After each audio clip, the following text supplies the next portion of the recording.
My grandson used to call me every Sunday evening. Then suddenly, nothing. No calls, no messages, no birthday visit. 3 months later, I drove to my son's house unannounced and overheard my daughter in law saying something through the kitchen window that changed everything. I was parked across the street in Omaha, Nebraska, gripping the steering wheel so hard my fingers cramped. My son Brian's house looked too perfect. Fresh white paint, new flower beds, one of those big porch swings nobody actually sits on.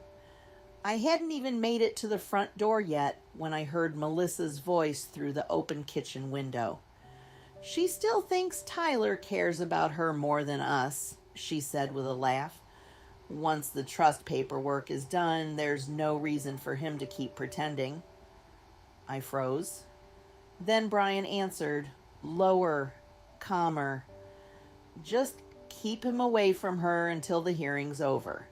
That's all Dad wanted before he passed. My husband had been dead 6 months. I stood there beside the hydrangeas he'd planted himself 20 years ago, and for the first time in my life, I felt afraid of my own family. Not confused, not hurt. Afraid?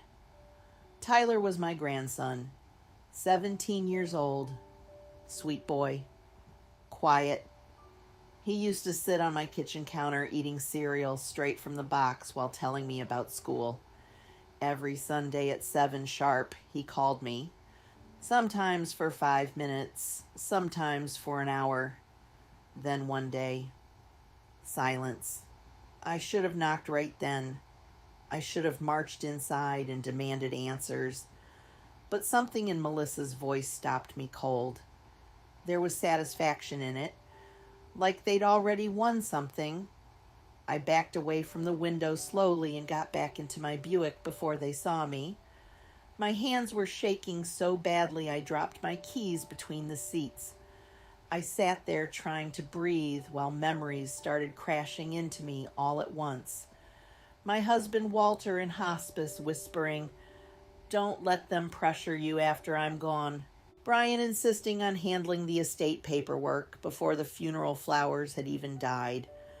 Melissa suddenly acting overly helpful, bringing casseroles she never cooked before, and Tyler avoiding eye contact at the funeral. At the time, I thought it was grief. Now, I wasn't sure. I drove to a motel off Interstate 80 instead of going home. Cheap place.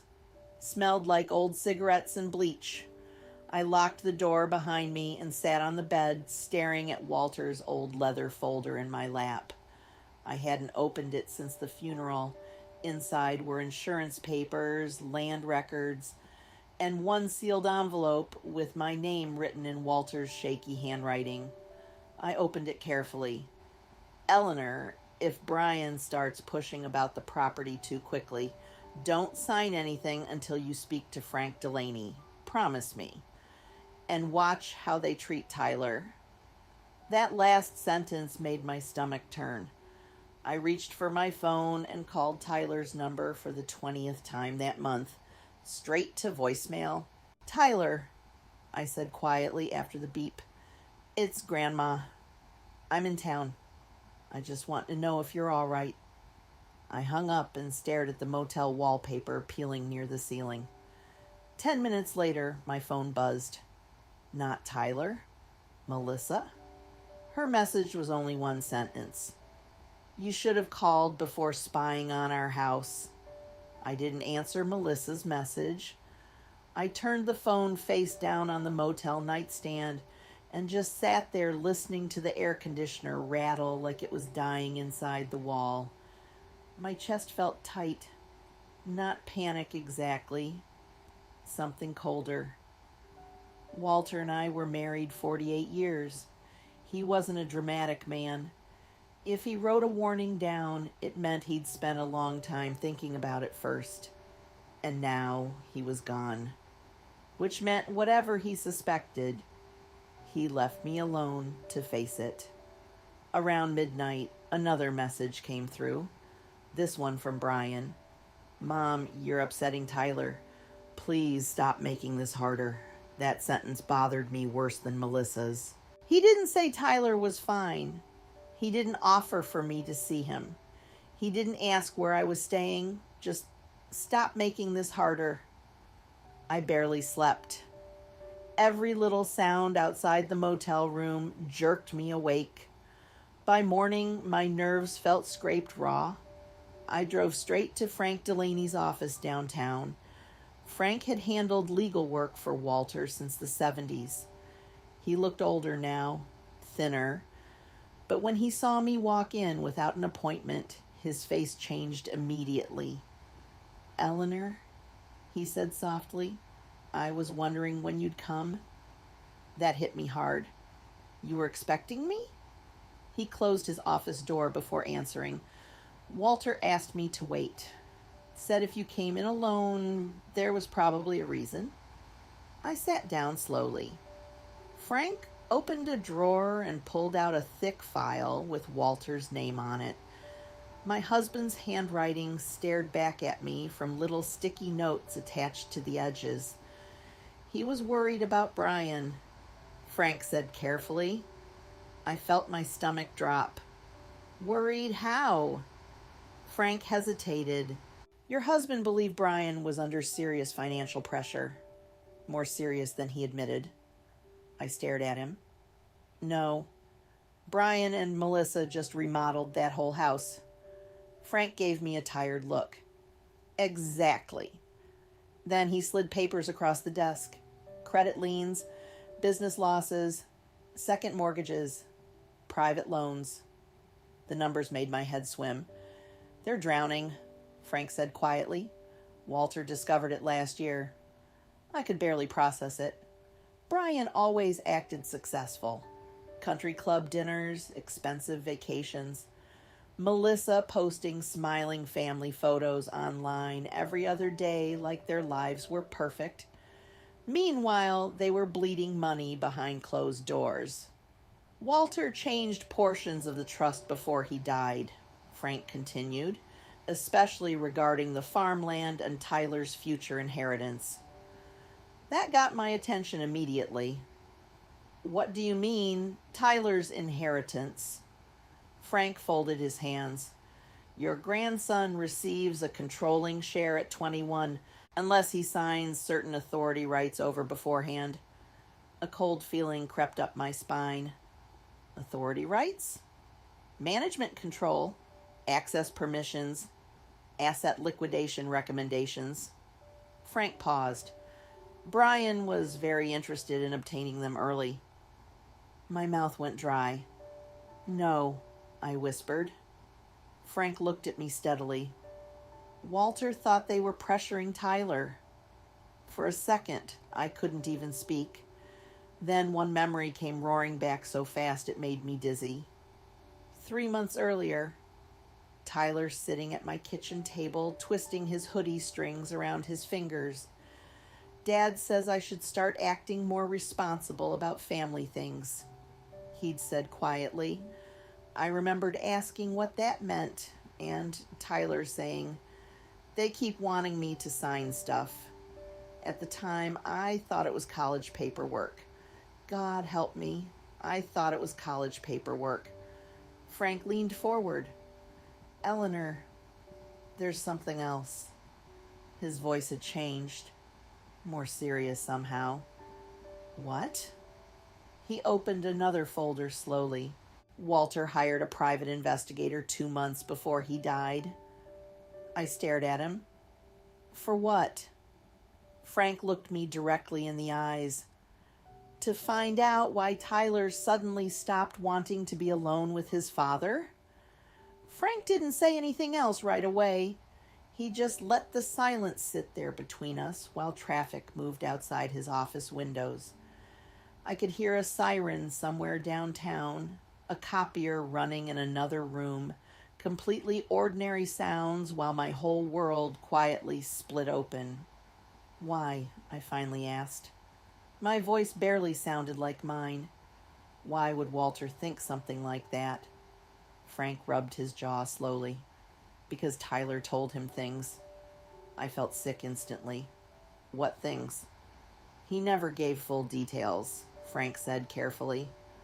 But Walter noticed changes, withdrawal, anxiety, Tyler refusing fishing trips with Brian, refusing to stay overnight at the lake house unless other people were there. The lake house. My stomach tightened hard. Brian took Tyler there constantly when he was younger. Summers, weekends, hunting trips in the fall. Walter used to complain that Brian pushed the boy too hard, trying to make a man out of him. Suddenly, every old memory felt poisoned. No, I whispered again. No, Brian would never. But even saying it, I heard the weakness in my own voice. Frank watched me carefully. Walter never accused him of anything criminal. Let me be clear about that. But he believed Tyler was afraid of him. I pressed both hands against my knees to stop them shaking. Then Frank handed me a thin manila envelope. The investigator's preliminary notes. I didn't want to touch it. I touched it anyway.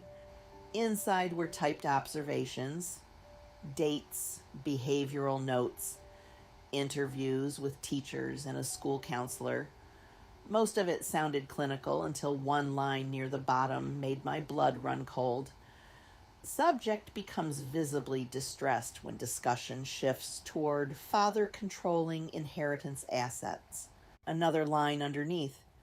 Subject reportedly stated, "If I don't cooperate, everything gets ugly at home." I stared at the page so long the words blurred. Walter knew. Maybe not everything, but enough. And he died before he could stop it. "What happened after Walter passed?" Frank asked gently. I laughed once, bitter, hollow. Brian took over everything immediately. Funeral planning, finances, paperwork. My throat tightened. Melissa kept saying I shouldn't stress myself with details. Frank nodded slowly, like he'd expected exactly that. Then he asked the question I dreaded most. "Have you signed anything since Walter died?" I thought carefully. "No major transfers, some insurance releases, temporary account permissions." Then I froze. There was one thing. A document Brian pushed in front of me 2 weeks after the funeral. I remembered Melissa standing behind him in my kitchen with her arms folded while he said, "It's just temporary management authorization until things settle down." I signed because I was exhausted. Dear God. Frank saw my face change immediately. "What was it?" "I don't know exactly," I admitted. I didn't read every page. His expression hardened. "Eleanor, I need copies of everything you signed." Right then my phone rang again. "Brian?" I almost ignored it. Frank quietly said, "Answer." So I did. "Mom," Brian said immediately, voice tense. "Where are you?" "At Frank Delaney's office." Silence. Not surprise. Not confusion. Silence. Then I heard Melissa in the background whispering something sharp and angry. Brian lowered his voice. "You shouldn't be involving lawyers." I looked at Frank sitting across from me. "Funny," I said quietly. "Your father seemed to think I should." Another silence. Longer this time. Then Brian spoke again, colder now. "You don't understand what Tyler's been telling people." Every nerve in my body went tight. "What does that mean?" "You need to come home," he said, "before this turns into something ugly." And then, very faintly through the phone, I heard Tyler shouting, not angry, terrified. "Grandma, don't come here." My heart nearly stopped. "Tyler," I shouted into the phone. "Tyler!" Then the line went dead. I was already standing before I realized it. Frank stood too. "Don't go there alone," he said immediately. But I was already grabbing my purse. 20 minutes later, we pulled up outside Brian's house together. Frank drove because my hands wouldn't stop shaking enough to hold the wheel steady. 2 police cruisers were parked near the curb. Neighbors stood outside, pretending not to stare. The front door was open, and Tyler was sitting on the porch steps, wrapped in a gray blanket. The second he saw me, he stood up so fast the blanket fell off his shoulders. "Grandma!" His voice cracked. I held him so tightly I thought I might break apart right there in front of everyone. He was trembling. Actually, trembling. Behind us, Brian came storming out of the house, furious. "Mom, you had no right..." "Stop talking," Frank snapped before I could even answer. That surprised Brian enough to shut him up. Melissa appeared behind him, pale and tight-faced. Her mascara was smeared like she'd been crying, but I didn't believe a second of it. One of the officers approached carefully. "Ma'am," he said to me, "there was a domestic disturbance call." Tyler immediately looked down at the ground. That told me everything. The officer continued carefully. "Your grandson stated he no longer feels safe remaining in the residence tonight." Brian exploded instantly. "Oh, come on, this is ridiculous. He's upset because we argued." Tyler flinched so hard at Brian's voice my blood turned to ice. Not fear of punishment. Fear. Real fear. The officer noticed it too. So did Frank. "Tyler," I said softly, touching his arm, "look at me." Slowly he did. His eyes were red raw from crying, and there was a bruise forming near his wrist. Something inside me changed permanently when I saw that bruise. I turned toward Brian. "How dare you?" "Mom, you don't know what happened." "Then explain the bruise." Brian hesitated, just for a second, but it was enough. Melissa jumped in immediately. "He got dramatic and tried to run out during an argument." Tyler spoke before I could. "You locked me in my room." Everybody went silent. Melissa's face drained white. Brian looked ready to kill him. "I told you not to say that," Brian hissed. That sentence hit harder than a slap. The officer straightened immediately. "Sir, I need you to calm down." Tyler's breathing turned shaky again. He looked at me the way he used to when he was little and woke up from nightmares. "Grandma, they kept making me sign papers." There it was, the truth finally breaking open. "They said Grandpa wanted it," Tyler whispered. "Dad said if I loved the family, I'd help protect everything before you got confused and changed your will too." I felt physically sick. Melissa started crying instantly, loud, forced, desperate. "That's not what happened." But Tyler kept talking now like he couldn't stop once it started. "They told me not to answer your calls because you'd ruin everything." His voice cracked badly. "Dad said if the property got divided up wrong, we'd lose the house and it would be my fault." Brian suddenly shouted, "Because it would be your fault." The officer stepped between them immediately. And that's when Tyler finally said the thing Walter had died trying to uncover. Very quietly, very calmly. He said Grandpa ruined his life by leaving things to me instead of him. Brian froze. Complete silence. Then Tyler looked straight at me with tears running down his face.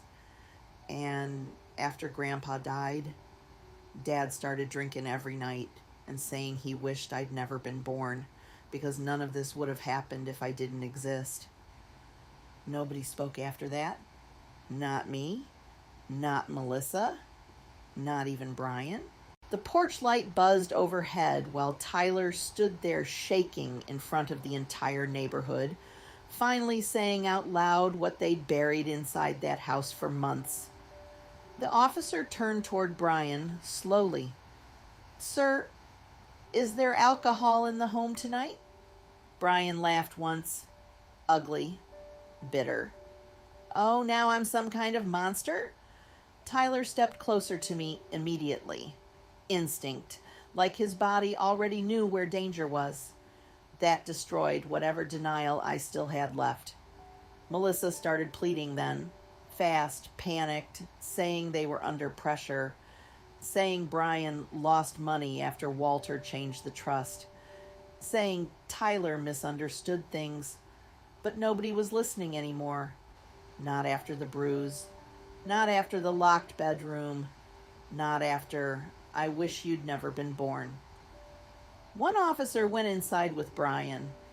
The other stayed on the porch, taking statements while Tyler sat beside me, wrapped in that blanket again, staring at the street like he hadn't slept in weeks.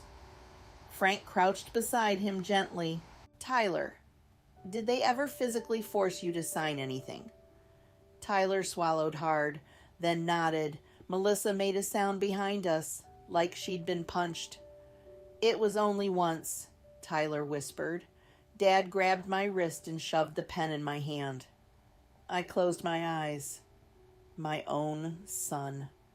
My boy with scraped knees and missing front teeth and birthday candles and little league trophies. Gone. Maybe he'd been gone longer than I wanted to admit. The officer eventually returned from inside, holding a half-empty bourbon bottle in one hand and several folders in the other. Sir, he said carefully to Brian, these documents include attempted asset transfer forms involving a minor. Frank immediately stood. Let me see those, Brian snapped. Everything exploded at once after that, shouting, Melissa crying hysterically, one officer reaching for his radio, Brian screaming that Walter manipulated everyone before he died. Then suddenly, Brian pointed straight at me. This is your fault. His face was red, veins bulging in his neck. You and Dad always treated him like he mattered more than me. Tyler looked crushed hearing that. Not shocked, just crushed. Like some part of him had always known. The officer ordered Brian to calm down again, but he wouldn't stop. He stole my life, Brian shouted, pointing at Tyler now. Everything was supposed to come to me until Dad changed the trust because of him. Tyler started crying silently beside me, and in that moment, I understood the ugliest truth of all. This was never really about money. Brian hated his own son because Walter trusted the boy more than he trusted him. Police lights washed blue and red across the porch while neighbors watched from the sidewalks pretending not to. Then Brian said one final thing, one thing I will hear in my head until the day I die. He looked directly at Tyler and screamed, You should have kept your mouth shut like your grandfather did. Some stories end quietly, but the damage stays with people for years. If this story meant something to you, leave a comment below. And subscribe for more real emotional stories like this one.